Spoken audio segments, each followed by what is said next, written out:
Hello, hello. This is Dr. Keith, the vegan naturopath. I hope you're having a good evening.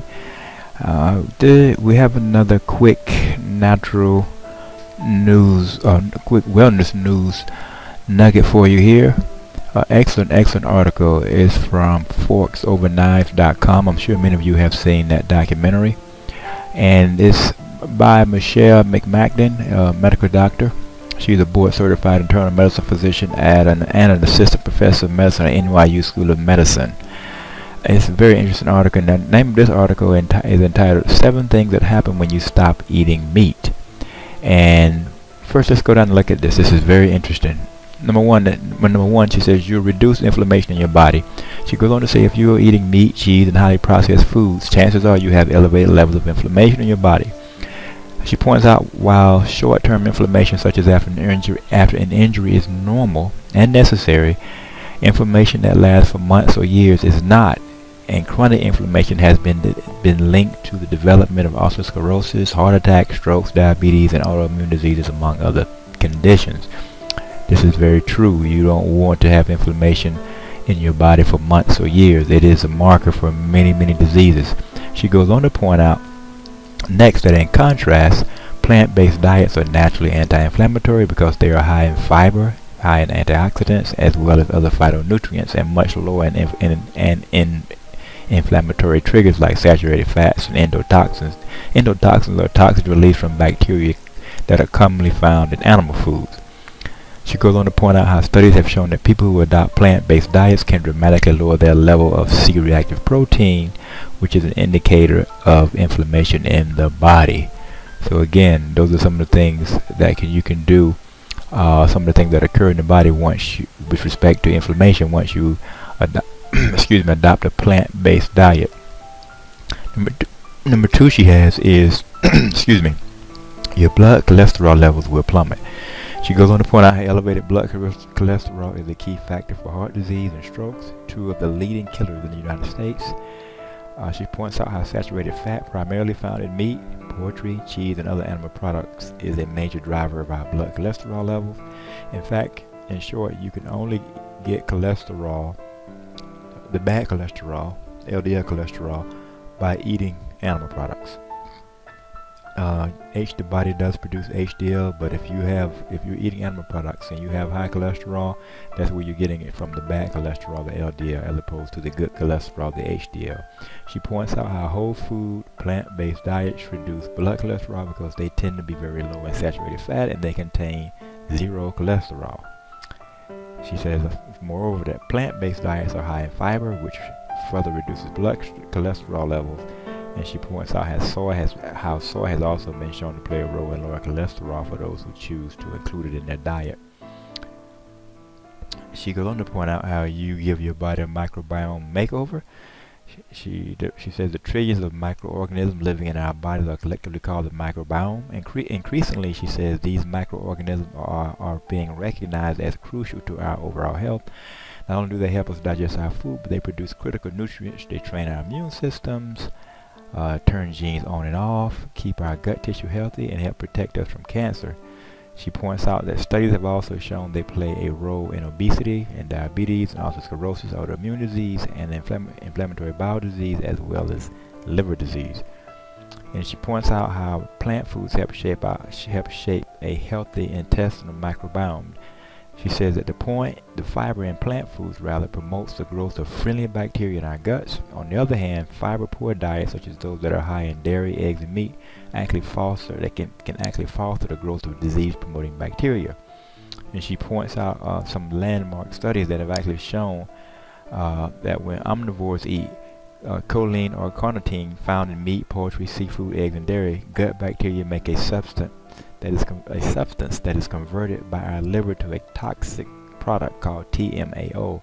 And this TMAO, she points out, leads to worsening cholesterol plaques in our blood vessels and it escalates the risk of heart attack and stroke.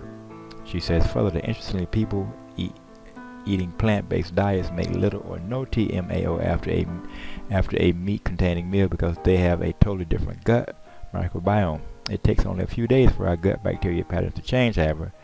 But the benefits of a plant-based diet for your gut and for your overall body, but especially for your gut, starts very quickly. Number 4, she says, you'll change how your genes work. She goes on to point out how scientists have made the remarkable discovery that environmental and lifestyle factors can actually turn your genes on and off. Actually, this is called epigenetics. It means above the gene.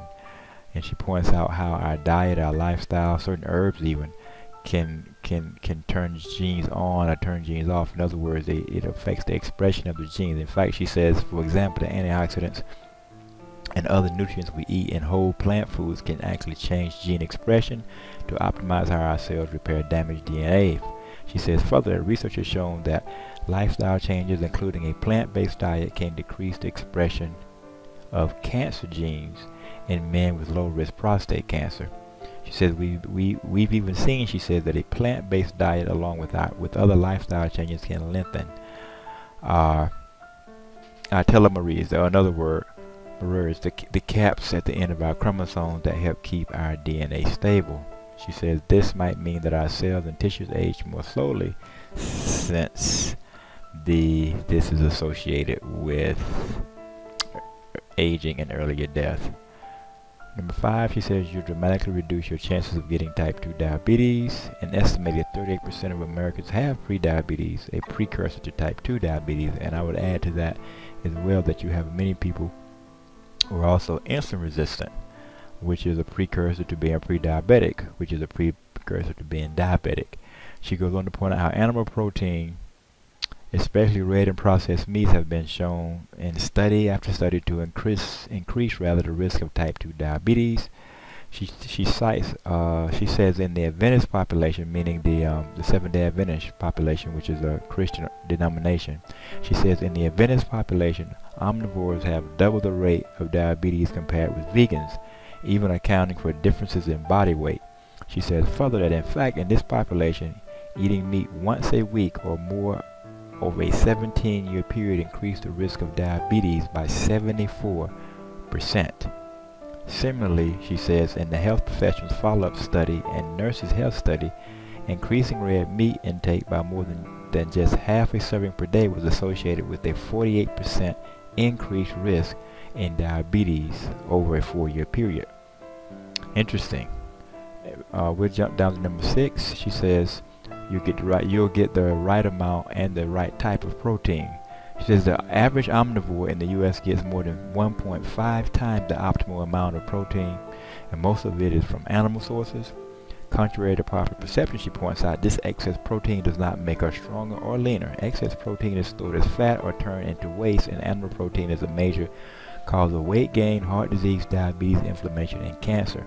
I will add to that also that an overabundance of protein actually causes calcium to be passed out in the urine, and it can cause which can lead to some of these other issues with the heart, with diabetes, with inflammation, because calcium is actually one of what we call your buffering minerals, and they can help with your pH. It helps keep your pH where it should be, and thereby helps keep inflammation down in the body. She goes on to point out how there's no need to track protein intake or use protein supplements with plant-based diets. She says if you are meeting your daily calorie needs, you will get plenty of protein. She points out the longest lived people on earth, those living in the quote blue zones, get about 10% of their calories from protein compared with the US average, which is 15 to 20%. The last one is, she says, you'll make a huge impact on the health of our planet and its inhabitants. And she goes on to say how animal agriculture is extremely destructive to the planet. She says it is the single largest contributor to greenhouse gas emissions and is a leading cause of land and water use. She goes on to point out about 2,000 gallons of water are needed to produce just 1 pound of beef in the U.S. She says further, our oceans are rapidly becoming depleted of fish. By some estimates, oceans may be fishless by 2048. Finally, she says the current food system based on meat and dairy production also contributes to world hunger. The majority of crops grown worldwide go toward feeding livestock, not feeding people. Again, this very interesting take that the majority of the food that's grown worldwide goes to feeding livestock and not feeding people.